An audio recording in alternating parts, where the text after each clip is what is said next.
Merci d'être sur la télévision Lavari pour suivre le journal de ce jour, vendredi 23 août 2024. Mesdames, Messieurs, bonsoir et bienvenue à tous. Direction la grande mosquée de Niamey qui a servi de cadre ce vendredi pour une séance de lecture du Coran et des prêches, mais aussi des invocations pour le Niger. Une initiative porté par les chefs des quartiers et villages environnants de Niamey. Plusieurs habitants de la capitale ont fait le déplacement. Il y avait également les autorités administratives, notamment l'administrateur délégué de la ville de Niamey. Nos reporters Boubacar Ibrahim et Nasser Seydou y étaient. Voici leur résumé.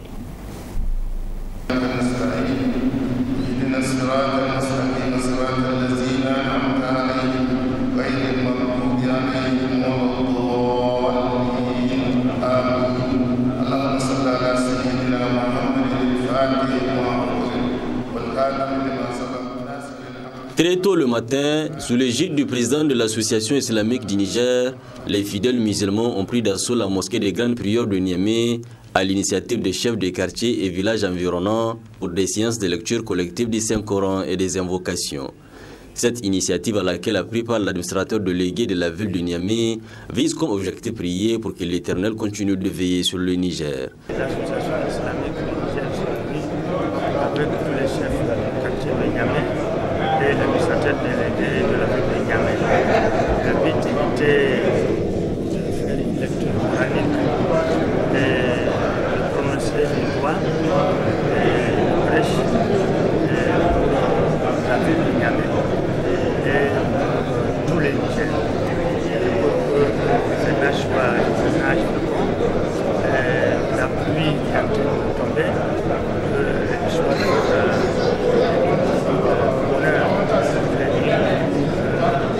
santé et la donc c'est ça l'essentiel. Nous sommes réunis aujourd'hui avec tous les éléments de l'association islamique ici à Niamey avec tous les responsables de la ville de Niamey. Placé sous l'effet de projecteurs à la suite de son nouvel élan mal digéré par l'extérieur, d'où une certaine adversité déclarée, le Niger n'a depuis lors pas manqué de jouir des initiatives de ses filles et fils, à l'image de celles-ci, portées par les chefs des quartiers et villages environnants de Niamey. C'était là donc le commentaire de Boubacar Ibrahim sur les images de la télévision nationale. Parlons à présent des fortes pluies qui sont en train d'être enregistrées sur l'ensemble du territoire national. Malheureusement, des pluies qui donc, ont provoqué plusieurs inondations ici à Niamey et dans toutes les régions du Niger. Ici à Niamey, précisément au quartier Sagia, c'est dans le 5e arrondissement de Niamey. Là-bas aussi, ces eaux ont débordé et ont causé des dégâts pour les riverains. Reportage de Sakina Sadou Gazibou et Nasser Seydou. Les habitants du quartier Sagui à 2e Cassis à Niamey vivent des moments de grande détresse en cette période pluvieuse. Chaque jour, l'eau envahit leur maison, transformant leur quotidien en un véritable cauchemar. La situation ne cesse de se détériorer, en témoigne cet habitant. Notre voie principale a été coincée, disons. Parce que avant, voilà la grande, là où on passe. Un beau jour, il y a la station là qui est venue s'implanter. Dès lors, l'eau ne circule plus. L'eau rentre dans nos maisons. On ne dort pas quand il pleut. Ce qui a fait, c'est la voie là qui est fermée. Ça fait à peu près 3 ans. Parce qu'avant, il y avait un passage de l'autre côté. Or, c'était une parcelle. Quand la personne a construit, donc l'eau est bloquée. Voilà notre voie, c'est celle-là notre voie principale qui vient d'en haut et qui commence. Donc c'est la station là qui nous a bloqués. L'eau ne sort pas, nous aussi nous sommes obligés de faire un grand tour pour aller au goudron. Face à cette situation dramatique, les habitants de Sagui à 2e Cassis lancent un cri de cœur. Comme c'est un nouveau régime, vraiment qu'ils nous viennent au secours. Parce que le mois d'août là on ne dort pas. Dès qu'il y a la pluie, tout le monde est sur pied. L'eau là n'est jamais rentrée dans nos maisons si ce n'est pas cette année. On veut que la voie là soit ouverte. C'est ce qu'on cherche. Puisqu'ils ont arrêté les travaux, il faut qu'ils fassent, il faut qu'ils nous trouvent, même si c'est une petite voie où nous pouvons passer et que l'eau aussi puisse circuler. C'est ça notre cri de cœur. En attendant une réponse des autorités, les habitants tentent tant bien que mal de se protéger en érigeant des barricades et en cherchant refuge chez les amis et autres parents. C'est là donc les cris de cœur des habitants de Sagia, c'est dans le 5e arrondissement communal de la ville de Niamey. Autre cri de cœur, ceux des pharmaciens et médecins spécialistes réunis au sein d'une association qui était ce matin face à la presse pour se prononcer relativement au concours de recrutement de 74 médecins et 10 pharmaciens. C'est donc les signataires de cette déclaration disent non à ce recrutement par voie de concours. C'est ce que vous allez voir dans cet élément signé Nafisa Zakou et Cheb Guisson.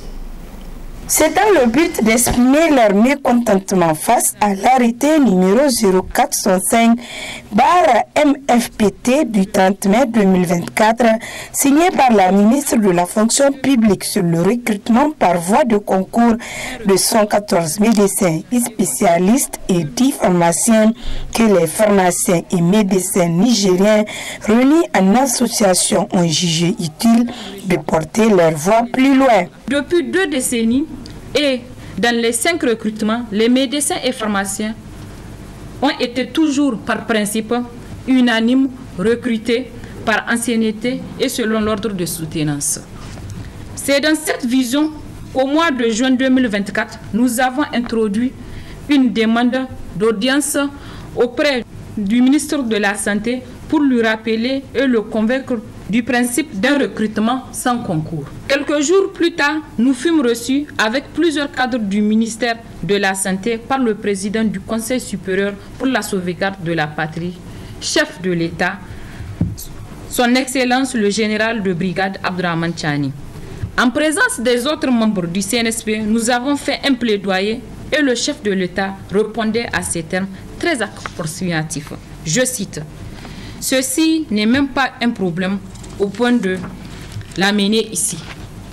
Organisez-vous avec le ministre de la Santé et procédez au recrutement sans concours, si c'est le système qui vous convient le mieux. Nous aussi dans l'armée, nous connaissons les valeurs de l'ancienneté. » Fin de citation. Que ne fut notre surprise lorsque dans notre attente sereine, nous découvrions le 29 juillet 2024 la publication de l'arrêté numéro 0767/MFPT/E signé par la ministre de la fonction publique avec le rejet massif des dossiers de nos confrères spécialistes au motif du non-introduction du diplôme du doctorat d'état de médecine. Ceci est d'autant plus surprenant et grave lorsqu'on sait qu'il est stipulé clairement dans le point 4 de l'article 6 de l'arrêté numéro 0465/MFPT/E une copie du diplôme. Normalement, un spécialiste ne vous présentera que son diplôme de spécialisation. Face à cette situation, les jeunes pharmaciens et médecins et spécialistes appellent les autorités à prendre la question en main pour le respect du principe d'équité et de la transparence. En tout état de cause, les jeunes pharmaciens et médecins réunis en association, fortement soutenus dans leur démarche à préserver le principe acquis au prix de nobles luttes et dans son ambition à faire justice à tous ces médecins et pharmaciens qui, par principe d'ancienneté dans le recrutement, ont bien voulu attendre leur tour, malgré qu'ils pouvaient postuler en 2019 et 2020. Informe les 2 ministères que nous ne pouvons accepter un recrutement dans ces conditions et considérons que nous ne sommes liés en rien concernant le supposé concours du samedi 24 août 2024 que nous rejetons et les invitons à faire des économies au trésor public en retournant les frais alloués à ce recrutement ou à les diriger vers le fonds de solidarité pour la sauvegarde de la. Nous rappelons nos collègues médecins et pharmaciens à rester sereins, unis, imperturbables pour aboutir au recrutement sans concours. Nous les invitons également à ne pas céder aux manœuvres de division enclenchées par certains sous couvert du ministère de la fonction publique, dont l'objectif est de s'aimer la discorde et de porter atteinte au moral des candidats. Les jeunes pharmaciens et médecins et spécialistes réunis en association ont enfin, à travers cette sortie médiatique, salué la réduction à hauteur de 50% des coûts et prestations des soins dans les structures publiques de santé, décision prise lors du dernier Conseil des ministres du 22 août 2024.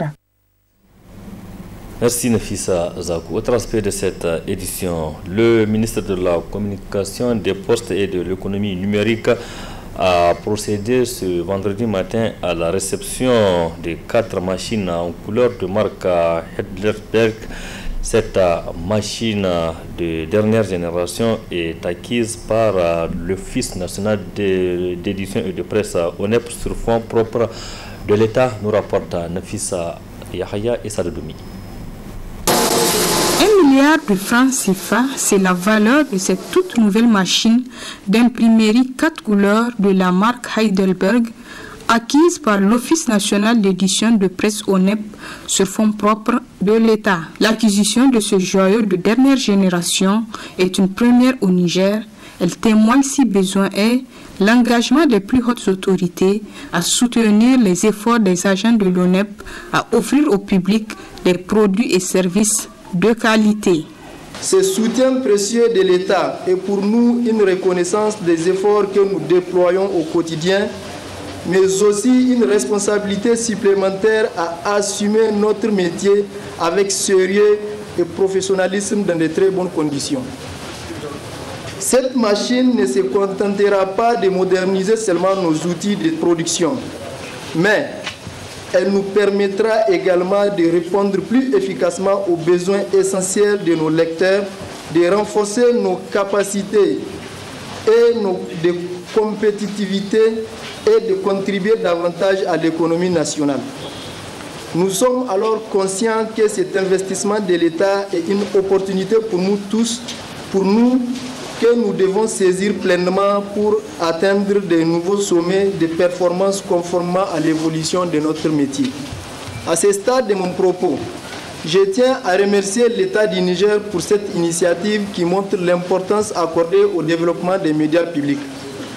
Nous mesurons l'impact de cet acte sur notre avenir et nous nous engageons à en faire bon usage, en veillant à ce que cette machine soit le moteur d'une croissance durable et d'un progrès partagé. Occasion pour le directeur général de l'ONEP de dresser le bilan des 10 mois de gestion à la tête de l'Office national d'édition de presse. Je citerai les actions, investissements et activités majeures. 2 éditions du Sahel Mag, qui est un magazine trimestriel que l'ONEP envisageait de produire depuis plus de 20 ans. Un magazine spécial de l'an 1 de l'avènement du CNSP au pouvoir au fil des jours du Niger nouveau. Une édition spéciale du cinquantenaire du quotidien Le Sahel, portée ici même sur les fonds baptismaux un matin du 29 avril 1974. Une édition spéciale le 13 mai 2024 pour rendre hommage aux femmes nigériennes, gardiennes de nos foyers, épaules de la nation. Une édition spéciale à l'occasion de la journée nationale de l'art 2024. Une édition spéciale à l'occasion du sommet des chefs d'État des pays membres de l'AES qui avait consacré la confédération de l'AES tenue à Niamey le 6 juillet 2024. Prenant la parole à son tour, le ministre de la Communication, des Postes et de l'économie numérique, M. Sidi Mohamed Raliou, a quant à lui remercié les efforts du président du CNSP et ceux du Premier ministre dans le cadre de l'acquisition de cet outil de travail. C'est le lieu pour moi de remercier le président du Conseil national pour la sauvegarde de la patrie, chef de l'État, son Excellence le général de brigade Abdourahmane Tchani et le Premier ministre, ministre de l'économie et des finances, Ali Mohamed Lamizane, pour cette acquisition au profit de l'ONEP. J'exhorte donc la direction générale et le personnel de l'ONEP d'en prendre soin et d'en faire un bon usage. Je profite aussi de cette occasion pour demander aux institutions publiques de confier à l'ONEP toutes leurs impressions. Je profite aussi de cette occasion pour demander aux institutions publiques de confier toutes leurs impressions à l'ONEP. Car avec cette acquisition, l'ONEP dispose désormais des capacités techniques en plus de celles humaines et de l'expérience de son personnel. C'est ainsi que nous renforcerons l'autonomie de notre administration et la confidentialité. L'acquisition de cette nouvelle machine permettra à l'ONEP d'améliorer la qualité de ses productions, de minimiser les impondérables de l'imprimerie, voire de conquérir le marché national et international de l'impression. Il sera désormais question d'imprimer le quotidien Le Sahel et l'hebdomadaire Sahel Dimanche intégralement en couleur, à l'instar de ses pairs, Le Sort du Mali et Sidouaya du Burkina. Merci Nafissi Aya. Parlons du sport à présent. En prélude au match entre l'AS Fan du Niger et l'ASK du Togo le dimanche 25 août prochain, au stade général Seyni Kounché, les entraîneurs et les capitaines de deux équipes étaient ce vendredi matin face à la presse au siège de la Fédération nigérienne de football FENIFOOT. Objectif, faire le point des préparatifs de cette rencontre. Suivez plutôt. Cette sortie médiatique des entraîneurs et capitaines de deux équipes vise à faire le point sur les enjeux de cette rencontre, mais aussi sur l'esprit avec lequel le match sera abordé. Ahmed Aboubakar Fatou, entraîneur de l'ASFAN. Notre objectif, c'est une victoire. C'est notre souhait auprès de Dieu. Nous étions à Lomé. Par la grâce de Dieu, on n'a pas perdu. Donc, n'ayez aucune crainte. Vous allez découvrir une AS-FAN renforcée. Quant au sélectionneur de l'ASK du Togo, il a reconnu la qualité des joueurs de l'AS-FAN avant d'indiquer que ce match est très capital pour le déformation. Ils sont partis faire le hold-up chez nous. Pourquoi pas aussi nous aussi ici à Niamey? C'est le football. En tout cas, il faut se battre, être psychologiquement très fort. C'est dire que, comme je vous l'ai toujours dit, c'est une finale. Or, une finale, ça ne se joue pas, ça se gagne. Parce qu'au bout de ces 90 minutes qu'on va jouer dimanche, il y aura forcément un vainqueur. Donc, ce n'est pas un match de championnat où on va dire tu peux faire un match nul cette journée, aller faire gagner l'autre journée. Non, il faudra un vainqueur à la fin des 90 minutes. Donc, pour ce faire, il faut mettre tous les atouts de notre côté, être dans le tempo du match, savoir gérer les paramètres qui seront là et puis se battre. Les occasions qu'on va trouver, les mettre au fond, savoir gérer les deux surfaces, tant sur le plan défensif que sur le plan offensif, pour qu'à la fin, vraiment, on puisse avoir ce qu'on veut. Idem pour Amekodi Kokouvi, capitaine de l'ASK du Togo. Je peux dire l'équipe adverse, sur le plan tactique et physique, ils sont pas mal. Ils sont pas mal et ça nous a un peu dérangé. Mais dans le foot, bon, le foot se joue sur des petits trucs, quoi. Maintenant, je vois que, bon, on connaît l'équipe adverse aussi nous connaît. Donc, je vois que le match retour, bon, ce sera un autre match. On est ici, bon, c'est pour se battre parce qu'on a fait 2-2 chez nous. Ça ne nous arrange pas. On est ici, c'est pour faire plus de ça. Bon, le groupe est motivé, on est là pour faire un bon résultat. Hassan Harouna, capitaine de l'AS-FAN du Niger, appelle à la mobilisation des supporters à qui il a promis une victoire. Toujours nous sommes ensemble, même hier nous sommes venus à l'enterrement, ils nous soutiennent. Et on va les promettre qu'Inch'Allah, on va trouver la qualification. Inch'Allah. On les attend. Oui, on va les donner la victoire, Inch'Allah. Cette rencontre de ce dimanche 25 août 2024 entre l'AS-FAN du Niger et l'ASK du Togo rentre dans le cadre des préliminaires de la Coupe de la Confédération africaine de football CAF phase retour. À l'aller, les deux équipes ont partagé le point après un match nul de 2 buts partout à Lomé au Togo le week-end passé.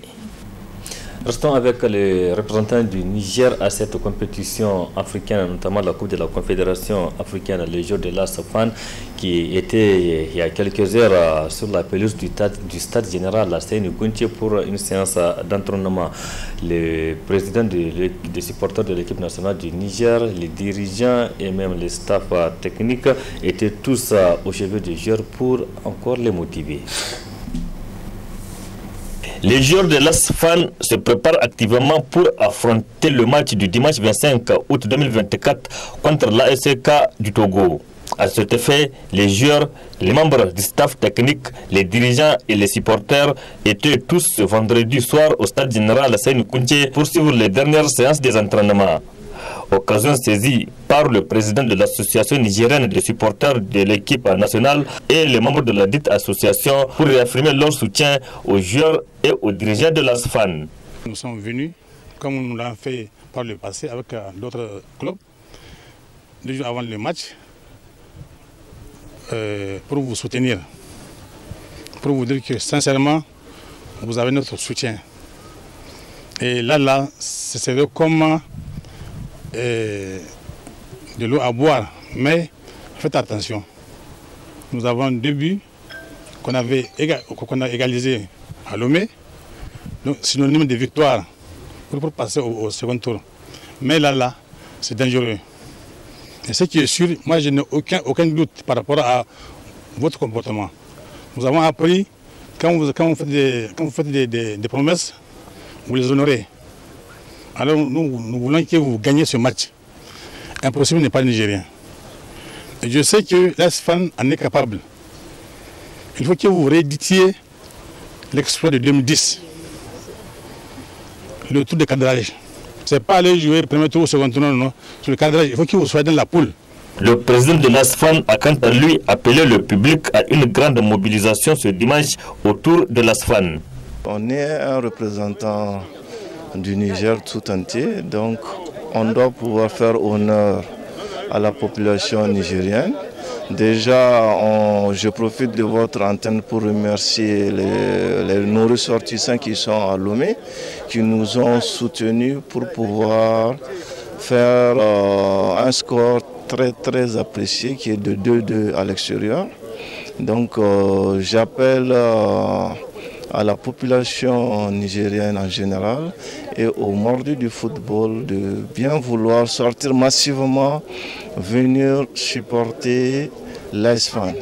Et comme vous le savez, on est dans un contexte où notre pays cherche à affirmer sa souveraineté.